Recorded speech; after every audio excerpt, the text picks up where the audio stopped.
Thanks for stopping by. So how about Capital One just dropped $35 billion to buy Discover? Yeah, they basically swiped the whole company like it was a cashback deal. Oh, and while they were at it, Capital One agreed to fork over $425 million to settle a class action lawsuit. Turns out, they're promoting one savings account while quietly offering a better interest rate on another. Same bank, better deal, but only if you knew the secret handshake. Classic bait and switch.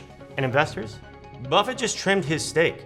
Even the Oracle of Omaha said, I'll pass on that credit limit. That's the news, and we'll be right back. Welcome to Corporate Smackdown, where we give you the lowdown and smackdown on what makes big businesses so successful. Get ready to smack down. Here's your host, Big Time Mike. Welcome to Corporate Smackdown, where we highlight the best and humorous practices of successful businesses. And as always, our goal isn't just to entertain you, but help you learn from them. I'm your host, Mike. Let's get started. Capital One. What's in your wallet? I got my driver's license, credit card over here. But that's not just what Capital One means. Building your financial future, your wallet. A catch-all slogan for them. Strong consistency and familiarity. You hear that, but what do you think of? That thing that's been in your wallet so long, it should be paying rent?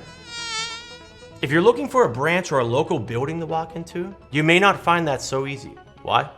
Capital One was one of the first to use the mobile-first approach. Build a brand based on customers who don't want to leave their homes. Grab a phone, do your banking. What does that do? Give convenience and cool celebrity endorsements. And you don't need to be a celebrity to get a job at Capital One. They were a pioneer in DEI hiring before it became a thing. No experience? That's okay.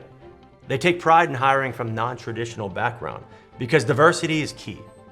Bob in sanitation just learned to read the data.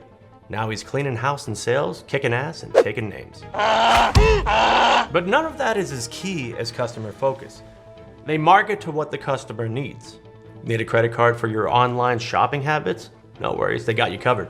They took over all the Walmart accounts, proving that bad shoppers are good investments. They like to think of themselves as a tech company as much as a bank, and using AI to target Joe Consumer with continuous ads. Nothing spells success like getting a middle-class American further into debt. But the number one thing they protect. They're one step ahead, sort of like your mother when you were a teenager. She seemed to know your every move. Capital One has your data as secure. Customers come back because of the familiarity that they feel secure knowing that their card is going to be used 1,000 miles away. Speaking of 1,000 miles away, let's go to Luca the Whistle Romano, our cultural practice expert. Luca? Thanks, Mike. Cultural practices at Capital One run amok from the inner office memories, turning the famous catchphrase of what's in your wallet to what's in your fridge. Can't see it, but I'm wearing jeans. At Capital One, they encourage employees to get down and dirty, not trust anyone with a tie. I never wear a tie. Mike, why is this important? It builds a level of trust to all. Well levels from data entry to CEO. Everyone's the same. And that's important because it builds trust. Do I trust you, Mike? I doubt it. But trust in your employees is their motto. Capital One employees are the groundbreaking to success. They drive the numbers, and Capital One relies on them to make sure, though, when someone asks them what's in your wallet, they had the ID badge because security is tight. Back to you, Mike. Thanks, Luca. Coming up, Corporate Chat.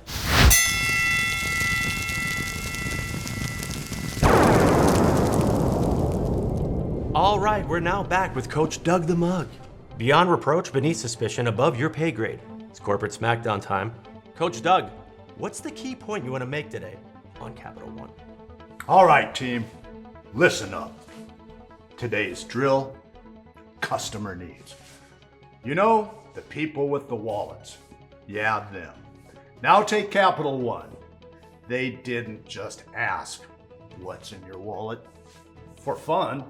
They asked it 6 billion times until you started asking yourself. That's branding, psychological warfare. But here's the real play. Meeting customer needs means giving value before they even know they need it. Ease, simplicity, transparency. Not hiding the good savings account behind door number 3 like it's a game show.